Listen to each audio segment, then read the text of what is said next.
Baik, Nana Ustaz sekalian, perkenalkan nama Ustaz Wasril Tanjung. Tadi Ustaz sampaikan Ustaz guru SMA dan juga pengelola tim di Nuril TV. Nah, jadi Nana Ustaz sekalian, antum mestinya bersyukur masuk ke Nuril Ilmi. Karena apa? Karena Ustaz mendapatkan kabar, ternyata di sekolah lain itu mereka tuh nggak ada loh acara seperti ini, ya, nggak ada yang bikin acara iftar jama'i atau buka bersama online lagi, itu kan nggak ada. Kemudian mereka juga nggak ada tuh ada agenda sholat duha bersama, itu kan, apalagi sekolah-sekolah negeri, wah nggak ada mereka bikin agenda itu. Nah dan juga Ustaz pernah dengar tuh kabarnya guru-guru di sekolah negeri itu kadang mereka cuma dikasih tugas sama dikasih tugas saja sama gurunya, nggak pernah Zoom, nggak pernah tatap muka pakai Google Meet. Nah sekarang di Nuril Ilmi sudah ada tuh live pula kalian di YouTube. Nah kemarin kan kalian live itu kemarin tuh, ya sekolah digital kemarin. Wah kan enak itu. Di sekolah lain belum ada di Jambi ini. Nah makanya kalian bersyukur nih sekolah di Nuril Ilmi. Nah dan kalian di samping bersyukur mendapatkan guru-guru yang baik, guru-guru yang perhatian, teman-teman yang kece-kece. Nah, kalian juga bersyukur karena lingkungan di Nuril Ilmi ini membuat kalian menjadi terpaksa untuk menjadi orang baik. Wah, ya. Kalian terjerumus ke tempat yang baik. Ada nggak ya di sini kalau nggak sholat duha tuh rasanya ada yang hilang di dalam diri dia? Ada nggak ya di sini ya? Nah, ada ya. Nah, Ustadz berharap antum semuanya seperti itu. Nggak sholat duha di pagi hari itu rasanya ada yang hilang, ya. Nggak ada sholat, nggak ada tilawah dalam sepekan. Itu rasanya ada yang hilang. Berarti antum udah keren dibandingkan teman-teman antum di sekolah lain. Nah, jadi antum harus bersyukur. Dan Nuril Ilmi itu pengennya antum tuh tidak hanya seperti itu. Ada 3 moto Nuril Ilmi kan, yaitu terdepan mewujudkan insan yang tangguh, cerdas dan berakhlak mulia. Nah, ya. Jadi nggak cuman hebat matematika, nggak cuman hebat bahasa Inggris, IPA, IPS, nggak itu, tapi antum tuh lebih yang pertama kali itu tangguh dulu. Tangguh itu tahan banting. Bagaimanapun kondisinya tetap tahan banting. Meskipun nanti antum ada yang mau jadi yang perempuannya mau jadi polwan misalnya kan, disuruh nanti pakai rok pendek. Nah, karena antum tangguh, maka antum nggak mau. Ya udah kalau gitu saya cari pekerjaan lain saja. Nah, yang laki-lakinya juga ya. Ketika nanti teman antum main bola, teman-teman yang lain pakai celana pendek, tapi karena antum anak Nuril Ilmi, antum bertangguh. Meskipun diajak nggak, anda pakai celana panjang saja karena auratnya nampak. Nah, itu yang namanya tangguh. Ya. Dan para sahabat Rasulullah SAW pada waktu dulu itu mereka juga tangguh-tangguh, ya. Jadi antum pasti tahulah beberapa nama dari sahabat Rasulullah SAW, ya. Mereka ini orang-orang yang hebat nih, ya. Sekarang Ustaz pengen nanya nih, siapa yang tahu? Siapa sebutkan nama sahabat Rasulullah yang antum tahu? Siapa saja? Ayo, silakan. Bilal bin Rabah. Bilal bin Rabah, betul, mantap. Umar bin Khattab. Omar bin Khattab, mantap, betul. Siapa lagi? Abu Bakar, keren. Ayo, siapa lagi? Usman bin Affan. Usman bin Affan, mantap. Ya, nih hebat ini. Siapa lagi? Ada yang tahu nggak? Nih baru 4 nih. Bilal. Khalid bin Walid. Bilal sudah, oke. Khalid bin Walid, mantap. Siapa lagi? Hamzah. Siapa? Sa'ad bin Hamzah. Sa'ad bin Abi Waqqas, betul. Hamzah, ya tadi Hamzah ya, betul. Siapa lagi? Kita sampai 10. Abu Bakar Siddiq. Abdul Muttalib. Khadijah istrinya. Kita cari sahabatnya ya. Siapa? Abu Bakar As-Siddiq. Abu Bakar As-Siddiq, betul. Ayo, siapa lagi? 3 lagi. Nah, Sa'ad bin Abi Waqqas. Sa'ad bin Abi Waqqas. Oke, tadi sudah. Ayo, siapa lagi? 3. Abdul Muttalib. Abdul Muthalib itu bukan sahabatnya, tapi kakeknya. Ayo, siapa ya? Yang pernah baca-baca buku? Umar bin Khattab. Umar bin Khattab. Oke, Umar bin Khattab betul. Tapi sudah, kita cari yang lain, yang baru. Siapa ya? Salman bin Auf. Salman Al-Farisi. Salman Al-Farisi, betul, mantap. Ayo, tinggal 2 lagi. Umar bin Affan. Usman bin Affan sudah. Yang lain? Abdurrahman bin Auf. Abdurrahman bin Auf. Oke, betul. Satu lagi. Talha bin Ubaidillah. Nah, masih banyak lagi loh teman-teman Nabi itu. Banyak sekali, sampai ribuan. Tapi kita cukup kenal saja beberapa orang saja. Nah, masalahnya masih banyak juga yang nggak tahu teman-teman Nabi itu siapa. Padahal dia bilang, siapa yang menjadi tokoh favorit kamu, Nabi Muhammad SAW. Tapi kita nggak tahu kisah-kisah mereka. Terus juga kita nggak tahu sahabat-sahabat dia siapa. Kita nggak tahu. Nah, makanya anak-anak ustaz sekalian, antum kan sekarang sekolah Islam tuh. Beda antum dengan teman-teman antum di sekolah negeri. Barangkali pelajaran agamanya sedikit. Nah, karena antum itu sekolah Islam, maka antum harus lebih banyak mengetahui tentang cerita-cerita dari Nabi Muhammad dan juga para sahabat Rasulullah SAW. Nah, ngomong-ngomong nih ya, BTW ya, berhubungan dengan moto Nurul Ilmi, ya, tangguh, cerdas dan berakhlak mulia. Ustaz pengen cerita nih beberapa sahabat Rasulullah SAW yang memang tangguh, yang keren kisahnya, membuktikan bahwasanya dia tangguh. Nah, tadi antum pernah sebut ada sebut namanya Abu Bakar As-Siddiq. Wow, Abu Bakar As-Siddiq itu kalau ditanya ketangguhannya, luar biasa.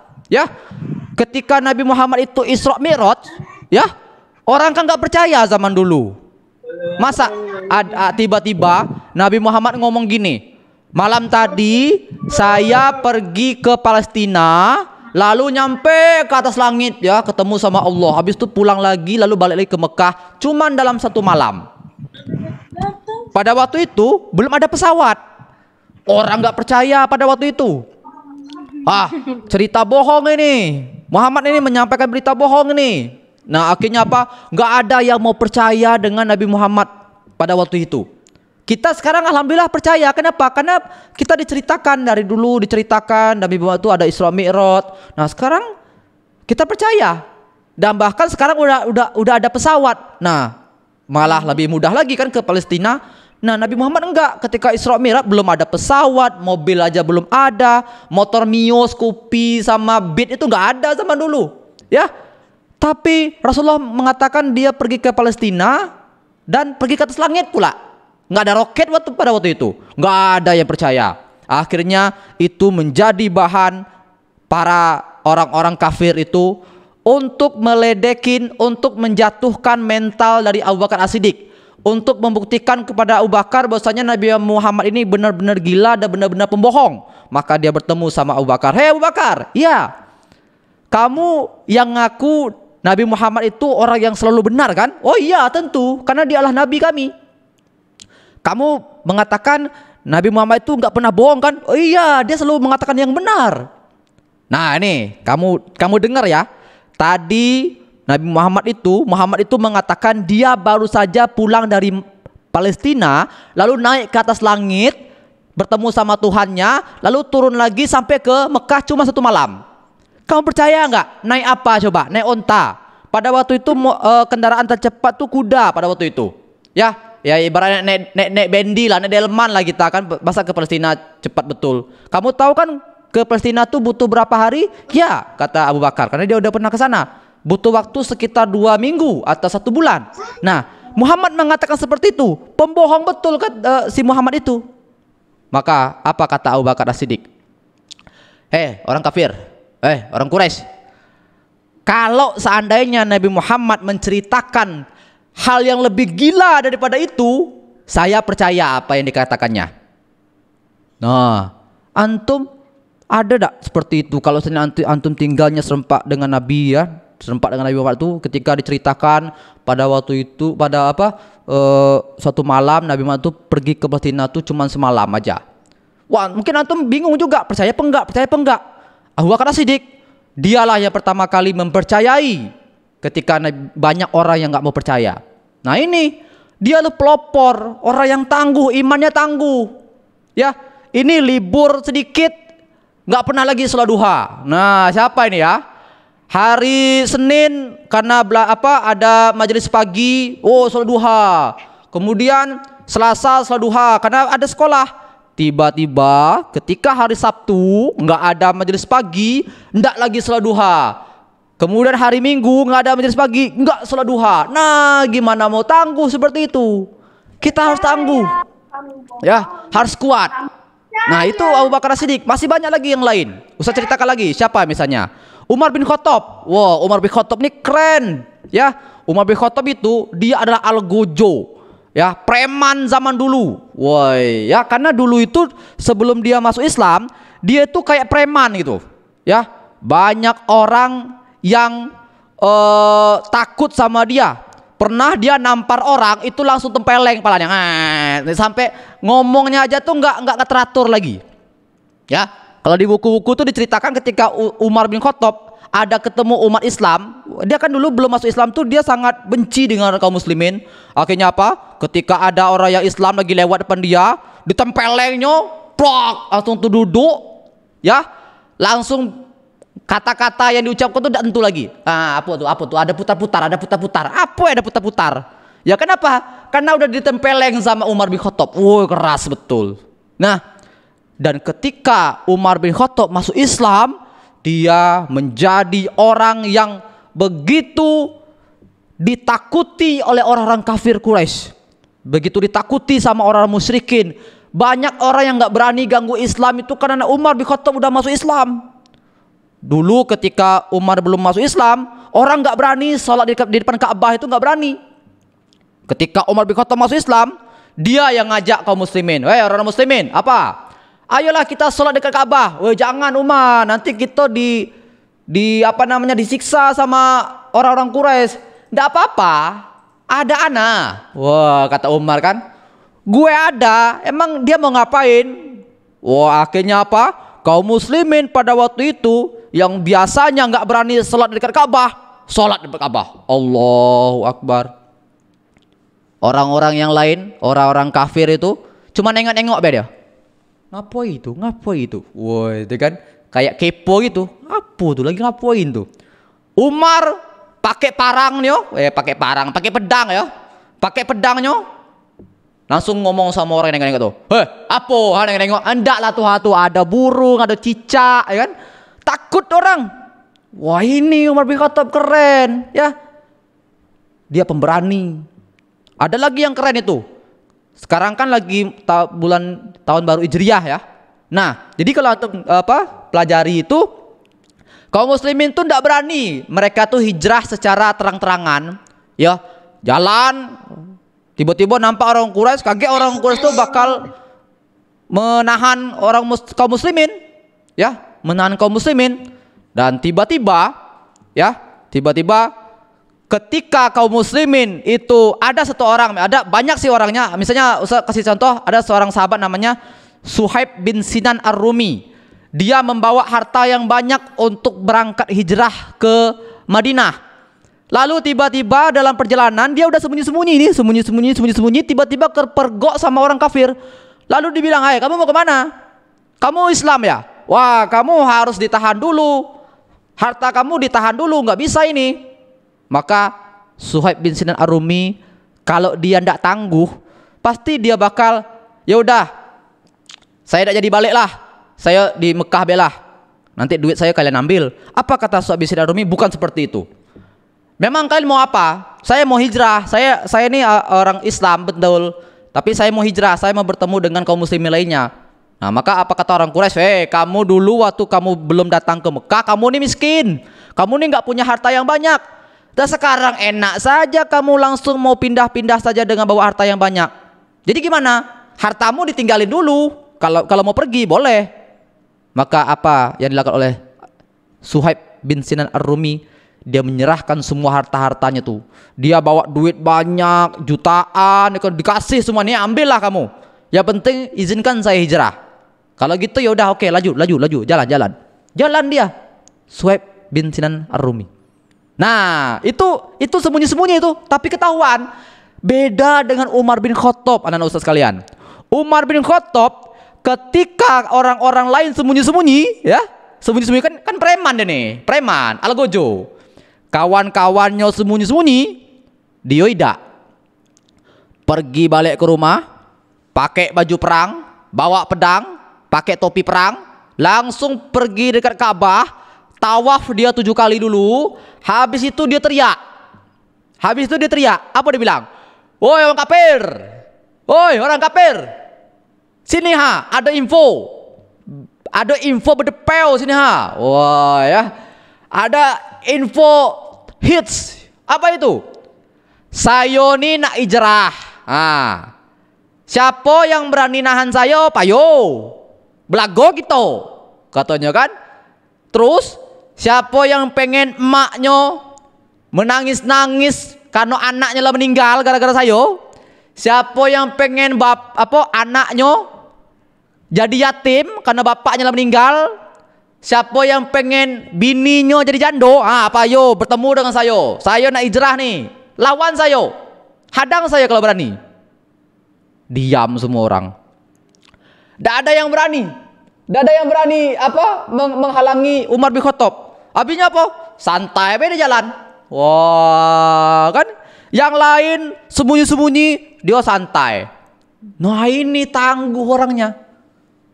Ya, hebat Umar bin Khattab ini, keren. Ya, sebenarnya kisahnya banyak lagi. Ya, tapi karena waktu kita dikit, ya Ustaz cuma cerita dikit baik. Ya, siapa lagi contohnya? Utsman bin Affan. Nah, tadi antum Ustaz jemput nama-nama yang antum sebut tadi itu. Utsman bin Affan ketika ada perang, namanya perang Tabuk. Pada waktu itu orang lagi musim panas, lagi butuh nian harta. Datang Rasulullah SAW, dia mengatakan, kita mau membawa pasukan perang yang besar, kita butuh harta yang banyak, ya, maka kaum muslimin sekalian, ayo berinfak, ya, ayo berinfak, kita bantu pasukan ini. Pada waktu itu kan lagi butuh duit, tidak ada yang berani memulai. Yang pertama kali memulai itu adalah Abu Bakar As-Siddiq. Abu Bakar As-Siddiq dibawanya semua harta-hartanya yang di rumah tuh, dikasihnya dengan Nabi. Ini Rasulullah, ambil semua harta saya infakkan untuk dakwah Islam ini. Yang penting Islam itu menjadi jaya, yang penting Islam itu menang, biarlah harta saya infakin semuanya. Woi, semua orang geleng-geleng. Wow, luar biasa, amazing ya, luar biasa ini.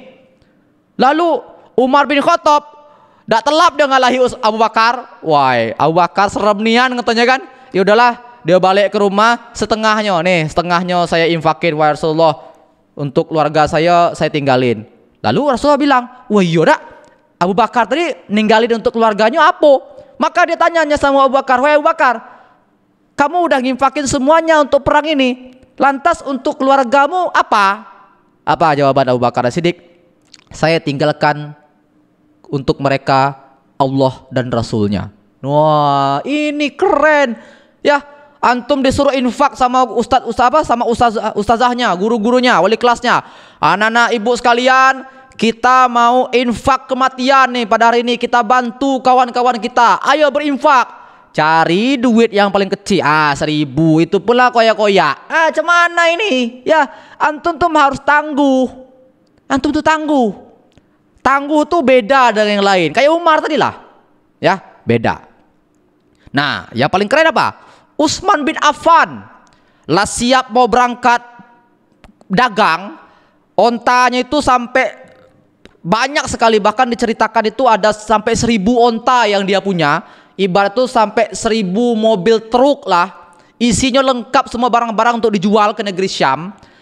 Tapi karena Rasulullah mengatakan silakan berinfak, maka siapa yang berinfak maka dia akan dapat pahala yang besar. Utsman bin Affan menginfakkan seluruh untanya tadi, barang dagangannya tadi, untuk kaum muslimin yang mau berangkat perang Tabuk. Woi, semua orang jadi tepuk tangan lah, dahsyat ini, ndak sanggup gitu ya, nginfakin anggaplah 1.000 mobil Pajero diinfakin semuanya untuk perang Tabuk. Ini Utsman bin Affan ya, maka dia masuk surganya barangkali karena dia banyak infak. Kalau Abu Bakar karena ibadahnya yang bagus. Kalau Umar karena kepemimpinannya yang bagus. Kalau antum karena apanya bisa masuk surga? Ya, antum bisa masuk surga tuh karena apa? Maka antum cari. Pengen masuk surga karena antum sering puasa. Antum pengen masuk surga karena antum sering sedekah. Atau antum pengen masuk surga karena antum sering sholat. Nah, antum pilih sendiri. Ya. Jangan-jangan karena antum sering infak, antum jadi masuk surga tuh gara-gara itu. Antum sering puasa sunnah nih, kan ada tuh disebutin sama Rasulullah? Di surga itu banyak pintunya, kata Rasulullah, ya. Banyak pintunya di surga itu. Dan setiap pintu itu ada ciri khas masing-masing. Orang akan masuk ke pintu surga itu berdasarkan amal yang paling rajin dia lakukan.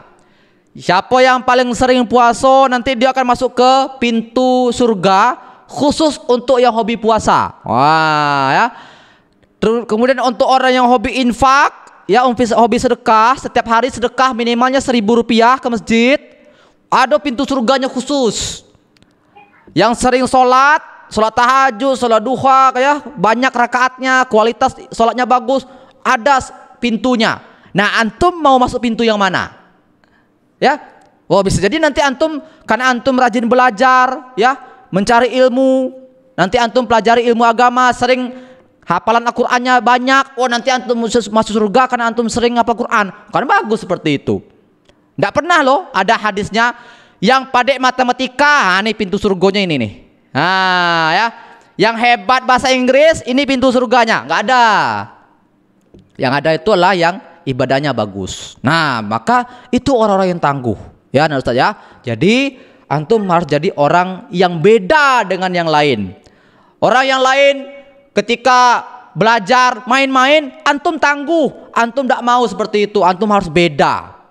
Kawan-kawannya lain ketika guru menjelaskan, lalu ketika guru nanya, siapa yang bisa jawab? Kawan-kawannya lain diam, tidak berani jawab, pada dia tahu. Antum angkat tangan, saya bu, berani. Kenapa? Antum tuh tangguh. Ya, oh kawan-kawan yang lain sholatnya main-main, antum tangguh, tetap diam, tetap khusyuk sholatnya. Kan antum tangguh, antum beda. Nah, makanya antum harus jadi orang yang tangguh. Masih banyak lagi kisahnya nih, tapi waktunya udah habis nih ya. Bentar lagi antum nak berbuka puasa. Sampai jam berapa, Ibu Eni? Nanti udah kelamaan ini. Sampai jam berapa?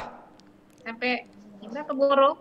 18.00 18.50 dah, Bu. Sampai jam berapa? Sampai jam 18.00. Lah lewat. 10 lah, Tat. Lah lewat 10. Oke. Lagi, Tat. Baik, satu kali lagi ya. Satu lagi nih. Tadi Abu Bakar sudah, Umar sudah, Utsman sudah. Siapa lagi yang antum pengen tahu ceritanya? Ustaz tawarkan sama antum nih. Bilal, Tat, Bilal. Bilal bin Rabah. Wow, Bilal bin Rabah tuh keren lagi. Ketika waktu dia pertama kali masuk Islam kan Rasulullah bilang, jangan kasih tahu keimanan kalian ya. Jangan kasih tahu sama orang yang antum tuh udah masuk Islam, nanti antum disiksa. Siap. Siap itu kan. Nah, akhirnya tidak ada yang ngasih tahu. Tapi pada suatu hari Umayyah bin Khalaf atau majikannya itu memburuk-burukkan Islam, nyaci Islam, ngomong-ngomongin Nabi Muhammad. Akhirnya Bilal mendidih dirinya. Wah, dirinya mendidih itu berarti lah kebakaran ya. Salah. Mendidih hatinya, marah dia. Akhirnya apa? Dia langsung mencela Umayyah bin Khalaf. Ternyata disitulah Umayyah bin Khalaf tahu ternyata Bilal bin Rabah itu udah masuk Islam. Kemudian Bilal bin Rabah disiksa habis-habisan sama Umayyah bin Khalaf, dicambukin sampai punggungnya merah-merah, ya. Bukan karena keroan, tapi karena dipecut pakai kayu, ya. Dipukulin kakinya, bahkan lehernya tuh diikat kayak sapi kurban itu. Antum pernah nengok kan sapi kurban tuh ditarik-tarik sama anak-anak, bawa lari-lari di Mekah itu. Rasulullah melihat bagaimana Bilal bin Rabah itu tersiksa. Dia langsung ketemulah Abu Bakar As-Siddiq, mengatakan, wahai Abu Bakar, Bilal disiksa, wahai Abu Bakar. Apa yang harus kita lakukan? Ya, sebenarnya Nabi Muhammad itu tahu apa yang dilakukan, tapi dia tuh ingin memancing Abu Bakar nih kira-kira mau menolong apa enggak. Nah, ini kode nih. Antum kalau dikasih kode sama ibunya, ya, guru-gurunya, misalnya gini dak, wah papan tulis penuh nih, nah itu kode, antum harus hapusin papan tulisnya. Nah, siapa yang paling cepat dia dapat pahala. Nah, begitu juga dengan Abu Bakar Siddiq. Ketika Rasulullah mengatakan seperti itu, maka Abu Bakar Siddiq mengatakan, siap Rasulullah, saya akan bertemu dengan Bilal bin Rabah. Ternyata Bilal sedang disiksa, dicambuk, ditaruh batu yang besar di atas tubuh Bilal sampai dia berteriak-teriak mengatakan ahadu ahad, ahadu ahad. Ya, fokus dia mengatakan Tuhan itu esa, Tuhan itu satu. Dicambuk-cambukin sampai berdarah-darah, terkelupas. Di belakang dia itu bukan kasur, bukan rumput, tapi padang pasir, sangat panas sekali. Ya, keluar keringat-keringat itu, dan juga apalagi bekas cambuk-cambukan itu berdarah-darah itu kena lagi pasir. Pedih ya, perih. Nah, maka ketika itu Abu Bakar As-Siddiq datang. Hai Umayyah bin Khalaf, saya mau beli Bilal bin Rabah ini. Oh, kamu mau beli? Kata Umayyah bin Khalaf. Iya, mahal nih harganya, kata si Umayyah. Berapa harganya?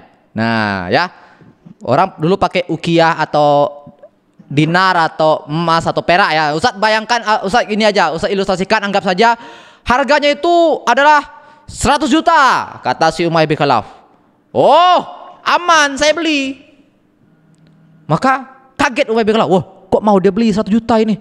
Padahal Bilal bin Rabah ini hitam, kelam, ya, kecil, rambut keriting. Pokoknya kalau senyum tuh gigi putih. Tapi kok mau dibeli sama Abu Bakar As-Siddiq? Nah, akhirnya apa? Nih, belilah, ambillah Bilal bin Rabah ini. Apa kata Umayyah? Saya tuh ngasih gratis, mau saya tuh, saking dekatnya argonya.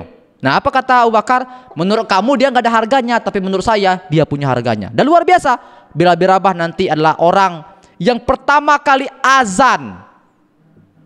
Ya, ketika Mekah banyak patung-patungnya, ketika kaum muslim menghancurkan patung-patung di Ka'bah itu, Rasulullah menyuruh dia naik ke Ka'bah. Wahai Bilal, naik atas Ka'bah, engkau azan. Azanlah Bilal bin Rabah. Orang-orang Mekah terdiam semuanya mendengar Bilal bin Rabah. Karena mereka tahu dulu Bilal ini orang yang disiksa, dibawa-bawa kayak kambing, tidak punya harganya. Tapi ketika dia masuk Islam, ibadahnya bagus, ya. Ternyata dia menjadi orang yang dilihat ketika penaklukan kota Mekah.